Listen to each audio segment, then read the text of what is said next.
Hello students, Cisco networking academy వారి networking essentials course చూస్తున్నాం కదా.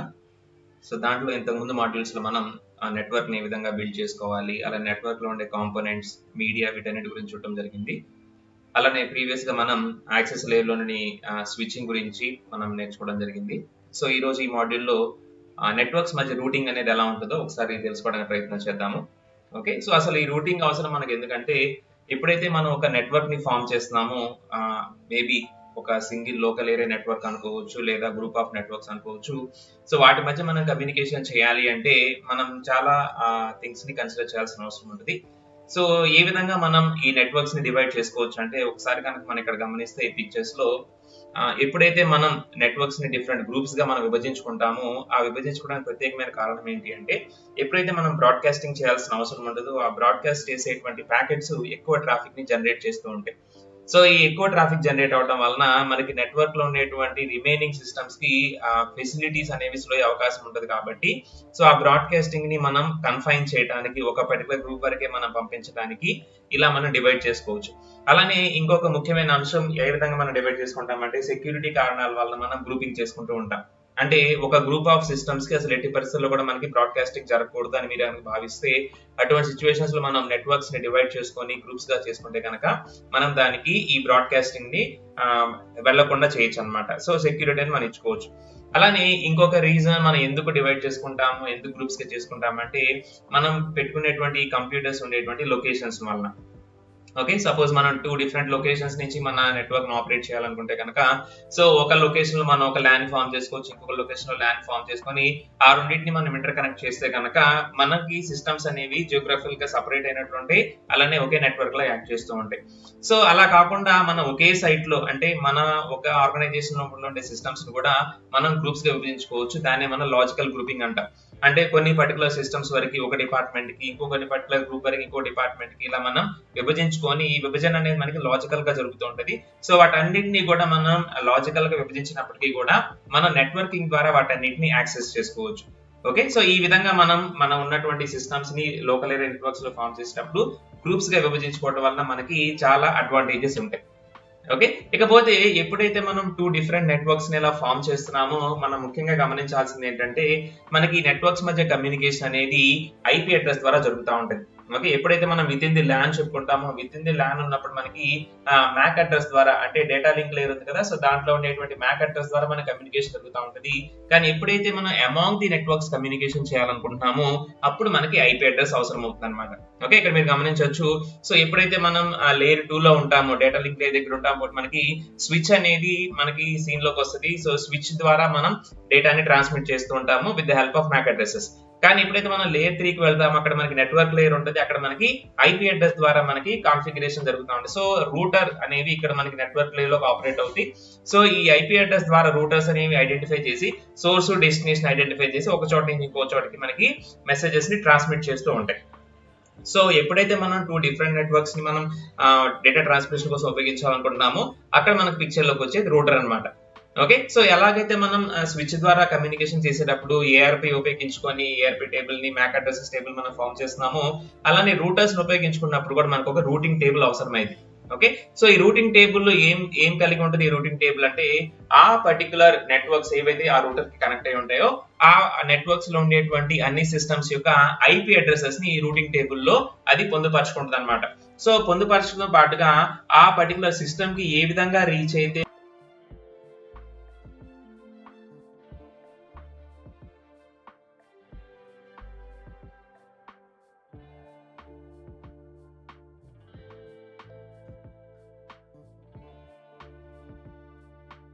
రీచ్ అవ్వడానికి కావాల్సినటువంటి బెస్ట్ పాత్స్ ను కూడా క్యాలిక్యులేట్ చేసి ఆ పాత్స్ ఇన్ఫర్మేషన్ కూడా రూటింగ్ టేబుల్ లో స్టోర్ చేస్తాయి. ఓకే, అండ్ ఇంకొక ముఖ్యమైన అడ్వాంటేజ్ ఏంటంటే మనకి రూటర్స్ తో సో ఇవి బ్రాడ్కాస్ట్ మెసేజెస్ ని రిస్ట్రిక్ట్ చేస్తూ ఉంటాయి. అంటే అన్నెసరీగా బ్రాడ్కాస్ట్ మెసేజెస్ ని పంపించమన్నమాట, ఫార్వర్డ్ చేయకుండా రిస్ట్రిక్ట్ చేస్తూ ఉంటాయి.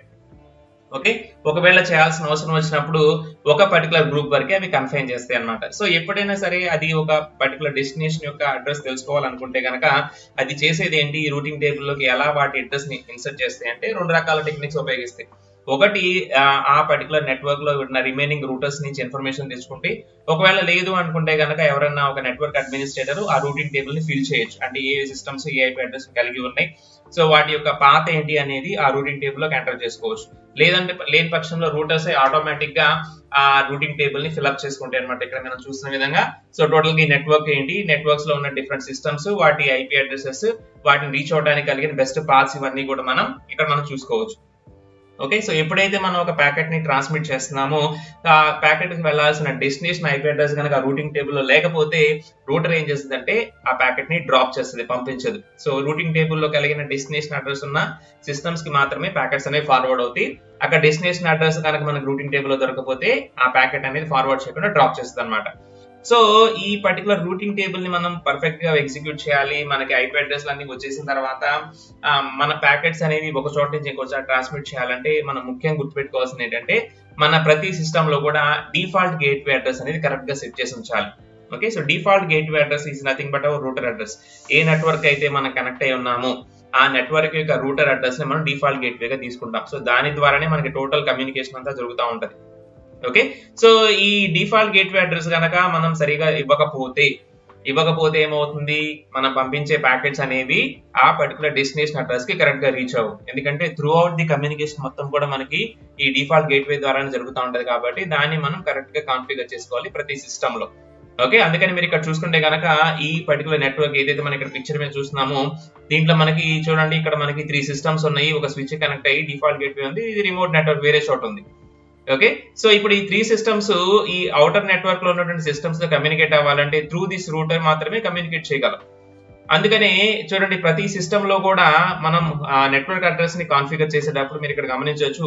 H1 చూసుకుంటే కనుక దాంట్లో ఒక ఐపీ అడ్రస్ ఇచ్చాము, అలానే సబ్నెట్ మాస్కింగ్, అది మనకి ఏ టైప్ ఆఫ్ నెట్వర్క్ నేను తెలుసుకోవడం సబ్నెట్ మాస్కింగ్, అలానే డిఫాల్ట్ గేట్వే. చూడండి, ఈ పర్టికులర్ సిస్టమ్ నుంచి మన అవుటర్ నెట్వర్క్స్ తో కమ్యూనికేట్ అవ్వాలంటే మన ప్యాకెట్స్ ఎలా ట్రాన్స్మిట్ అవుతాయి, ఇక్కడ నుంచి స్విచ్ వచ్చి స్విచ్ నుంచి డిఫాల్ట్ గేట్వే వచ్చి ఇక్కడ నుంచి బయటకు వెళ్తాయి అనమాట.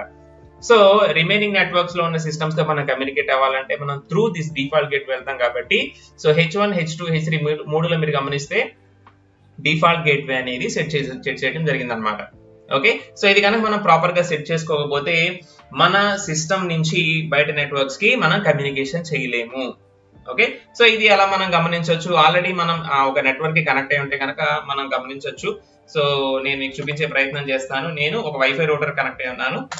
ఓకే, సో మనకు ఆల్రెడీ తెలిసింది ఐపీ కాన్ఫిగ్ మనం కనుక టైప్ చేస్తే మన సిస్టమ్ కి అసైన్ చేయబడినటువంటి IP address. So this is the system IP address assign to my laptop. అలానే మన పర్టికులర్ సిస్టమ్ ని ఐడెంటిఫై చేయడం, మన నెట్వర్క్ ని ఐడెంటిఫై చేయడానికి కావాల్సినటువంటి సబ్నెట్ మాస్కింగ్, అలానే gateway, default gateway. So 192.168.0.1. Okay, so ఇక్కడ నేను ఏర్పాటు చేస్తున్న నెట్వర్క్ ఏంటంటే బయట నుంచి వచ్చేటువంటి ఇంటర్నెట్ ఫెసిలిటీ బిఎస్ఎన్ఎల్ మోడెమ్ ద్వారా, FTTH మోడెమ్ ద్వారా వస్తుంది. దాని నుంచి నేను ఒక టీపీ లింక్ వైఫై రూటర్ కి నేను కాన్ఫిగర్ చేసుకున్నాను. ఆ టీపీ లింక్ వైఫై రూటర్ కి నేను కనెక్ట్ అయి ఉన్నాను. ఓకే, సో అందుకని నేను కనెక్ట్ అయిన network TP Link wifi router కాబట్టి నా గేట్వే అది వస్తుంది అనమాట. ఓకే, యాక్చువల్ గా నాకు ఇంటర్నెట్ వస్తుంది మొత్తం కూడా బిఎస్ఎన్ఎల్ FTTH ని. సో యాక్చువల్ గా బిఎస్ఎన్ఎల్ FTTH కనెక్షన్ ఎలా ఉంటుంది, 192.168.1.1 ఉంటుంది మనకి దాని ఐపీ అడ్రస్. ఓకే, సో దాని నుంచి నేను టీపీ లింక్ కనెక్ట్ అయ్యాను, దాని నుంచి నాకు నెట్ వస్తుంది. ఈవెన్ దో నేను దాని నుంచి కనెక్ట్ అయినప్పటికీ I can access. Okay, suppose మీరు పింగ్ చేస్తే కనుక I will try to ping it. So చూడండి, ఈ విధంగా మనకు వచ్చింది కదా. సో దిస్ ఈస్ 192.168.1, ఇది టీపీ లింక్ సంబంధించింది. ఓకే, సపోజ్ నేను 192.168.0.1. So this is my TP Link wifi router. So దాన్ని కనెక్ట్ అవుతుంది. అలానే సపోజ్ నేను బిఎస్ఎన్ఎల్ కనెక్ట్ అవుతుందని చూద్దాం అనుకుంటే కనుక it is connecting. Okay, so ఎందుకంటే త్రూ అవుట్ ది కమ్యూనికేషన్ నాకు టీపీ లింక్ నుంచి జరుగుతూ ఉంటుంది కాబట్టి so it can access both the devices. అందుకని నాకు రెండింటి నుంచి కూడా కమ్యూనికేషన్ అనేది పాసిబుల్ అవుతుంది అనమాట. ఓకే, సో యాక్చువల్ గా my IP address is 192.168.0. Okay, so ఈ నెట్వర్క్ లో ఉంది, 0 నెట్వర్క్ లో ఉంది, బట్ ఐ కెన్ యాక్సెస్ 192.168.1 అనమాట. ఓకే, ఇక్కడ చూడండి, నా సిస్టమ్ కి అసైన్ చేయబడినటువంటి గేట్వే అడ్రస్ ఇది. రైట్, సో ఈ విధంగా ప్రతి సిస్టమ్ కి కూడా అవుటర్ నెట్వర్క్ తో కమ్యూనికేషన్ ఎస్టాబ్లిష్ చేయాల్సిన అవసరం వచ్చినప్పుడు ఈ డిఫాల్ట్ గేట్వే అనేది ఎంతగానో ఉపయోగపడుతుంది. అందుకనే ప్రతి సిస్టమ్ లో కూడా మన ఐపీ అడ్రస్ తో పాటుగా సబ్నెట్ మాస్క్ తో పాటుగా గేట్వే అడ్రస్ ను కూడా కరెక్ట్ గా కాన్ఫిగర్ చేసుకోవాలి. రైట్. ఇకపోతే మన లోకల్ ఏరియా నెట్వర్క్స్ అంటే ల్యాన్స్ ని బిల్డప్ చేసుకునే క్రమంలో మనకి డిఫరెంట్ నెట్వర్క్స్ ని మనం కమ్యూనికేట్ చేయాలనుకుంటే కనుక మనకు ఖచ్చితంగా ఒక రూటర్ అవసరం అవుతుంది. ఓకే, ఇక్కడ మీరు చూస్తే కనుక సో స్విచ్ 1 వరకు కూడా ఈ 3 సిస్టమ్స్ కనెక్ట్ అయ్యాయి, స్విచ్ 2 అలానే స్విచ్ 3. సో 3 డిఫరెంట్ నెట్వర్క్స్ మనం ఫామ్ చేసిన తర్వాత ఆ 3 నెట్వర్క్స్ మనం కమ్యూనికేట్ చేయడానికి మనం ఒక రూటర్ సహాయం తీసుకుంటున్నాము. ఈ రూటర్ కి వాటన్నిటిని కూడా కనెక్ట్ చేయడం అనేది జరిగింది అనమాట. ఓకే, గుర్తుపెట్టుకోండి, ఎప్పుడైతే మనం డిఫరెంట్ నెట్వర్క్స్ మధ్యలో కమ్యూనికేషన్ ఎస్టాబ్లిష్ చేయాలో then we go for the router. So ఇక్కడ రూటర్ ద్వారా మనం కమ్యూనికేషన్ చేస్తాం, రైట్. సో ఇక మన సిస్టమ్స్ అన్నిటిని కూడా without router with router configure చేసుకోవడం వల్ల అడ్వాంటేజ్ డిసడ్వాంటేజ్ ఒకసారి చూద్దాం. అంటే మన దగ్గర ఉన్న అన్ని సిస్టమ్స్ ని మనం ఒకే గ్రూప్ లో కనుక ఉంచితే అంటే వితౌట్ ఎనీ రూటర్ అంటే ఒకే గ్రూప్ లాగా మనం ఫామ్ చేస్తే మనకు వచ్చేటువంటి మేజర్ అడ్వాంటేజెస్ ఏంటంటే మనకి ఎక్కువ కాంప్లెక్సిటీ లేకుండా చాలా తక్కువ కాస్ట్ లో మన నెట్వర్క్ ని బిల్డప్ చేసుకోవచ్చు. అలానే డివైజెస్ అన్ని మనకు అందుబాటులో ఉంటాయి కాబట్టి మన లొకేషన్ లో ఉంటాయి కాబట్టి ఈజీగా మనం వాటన్నిటిని యాక్సెస్ చేసుకోవచ్చు. అండ్ ఈ నెట్వర్క్స్ కూడా చాలా సింపుల్ గా ఉంటాయి. అయితే ఇలా కనెక్ట్ చేసుకోవడం మనకు వచ్చే మెయిన్ డ్రాబ్యాక్ ఏంటంటే ఎప్పుడైతే బ్రాడ్కాస్టింగ్ అనేది ఎక్కువగా ఉంటుందో ఆటోమేటిక్ గా ట్రాఫిక్ అనేది ఎక్కువ జనరేట్ అవుతూ ఉంటుంది. సో అన్నెసరీగా బ్యాండ్విడ్త్ అనేది కన్జ్యూమ్ అవుతూ ఉంటుంది. అలానే క్వాలిటీ ఆఫ్ సర్వీస్ ని సెక్యూరిటీని ఇంప్లిమెంట్ చేయడం కూడా కొంచెం కష్టంగా ఉంటది. బికాస్ అవన్నీ కూడా మనకి ఒకే లొకేషన్ అందుబాటులో ఉంటాయి. అలానే ఎక్కువ ట్రాఫిక్ అనేది వాటి నుంచి మూవ్ అవుతూ ఉంటది కాబట్టి సో ఎక్కువగా వాటిని కంట్రోల్ చేయడం మనకి ఎక్కువ ఛాన్స్ ఉండదు. అదే మనం ఈ సిస్టమ్స్ అన్నింటినీ కూడా డిఫరెంట్ నెట్వర్క్ గ్రూప్స్ లాగా విభజించి కొన్ని మన లొకేషన్ లో కొన్ని వేరే లొకేషన్ లో అలా మనం డిస్ట్రిబ్యూషన్ కనుక చేసుకుంటే వాటిని మనం రూటర్స్ ద్వారా కనెక్ట్ చేసుకుంటాం కాబట్టి ఎప్పుడైతే రూటర్స్ అనేవి పిక్చర్ లోకి వస్తాయో మనకి చాలా అడ్వాంటేజెస్ ఉంటాయి. ఓకే, సో మోర్ ఓవర్ మనకి మెయిన్ అడ్వాంటేజ్ ఏంటంటే చాలా కాంప్లెక్స్ నెట్వర్క్స్ ని బిల్డ్ చేయడానికి అలానే ఎక్కువ నెంబర్ ఆఫ్ సిస్టమ్స్ మనం కనెక్ట్ చేసుకోవడానికి రూటర్స్ ఎంతగానో ఉపయోగపడతాయి. అలానే ప్రతి సెగ్మెంట్ యొక్క పెర్ఫార్మెన్స్ ని ఇంప్రూవ్ చేయడానికి అలానే సెక్యూరిటీని ఇంప్రూవ్ చేయడానికి కూడా రూటర్స్ వల్ల మనకి అడ్వాంటేజ్ ఉంటుంది. అయితే ఇంకొక డ్రాబ్యాక్ ఏంటంటే ఇక్కడ ఎప్పుడైతే రూటర్స్ అనేవి పిక్చర్ లోకి వస్తాయో ఈ రూటింగ్ టేబుల్స్ అనేవి ఫామ్ అవుతుంటాయి. ఈ రూటింగ్ టేబుల్స్ ఫామ్ చేయడానికి పాత్ సెలెక్షన్ చేయడానికి కొంత టైం కన్స్యూమ్ అవుతూ ఉంటది.